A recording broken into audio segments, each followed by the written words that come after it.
Now let's move on to the explanation of paragraph number 6, in which we have following complex words. The first word is nodded, जिसका उर्दू में मतलब है sir हिलाया, while in English it means a gesture to say yes. The second word is planet, जिसका उर्दू में मतलब है Saiyaara, while in English it means an extremely large round mass of rock and metal such as earth. So basically paragraph number 6 starts when Harry enters the town and he finds some men sitting outside the grocery store.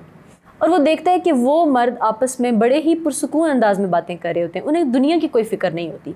Harry को ये चीज़ बहुत अजीब लगती है क्योंकि उसको हादसे के बाद काफ़ी ही अजीब फील हो रहा होता है और वो उन लोगों को देख के गुस्सा करने लगता है और उसको दिल करता है कि वो एक फायर करे अपनी पिस्टल से ताकि वो लोग अलर्ट हो जाएं। फिर वो उनसे कहता है कि क्या तुम लोगों ने खबर नहीं सुनी, क्या तुम लोगों को उस हादसे के बारे में नहीं पता, तुम लोगों को डर नहीं लगा, तुम लोग क्या सोच रहे हो, हम क्या करेंगे इस बारे में। यानी कि उसको अजीब लग रहा होता है कि ये लोग इस चीज़ पे रिएक्ट क्यों नहीं करे, ये इतने रिलैक्स क्यों हैं। जिस पे वो उसको कहते हैं कि हाँ हमने खबर सुनी है, हम क्या कर सकते हैं, लेकिन तुम क्या करना चाहते हो।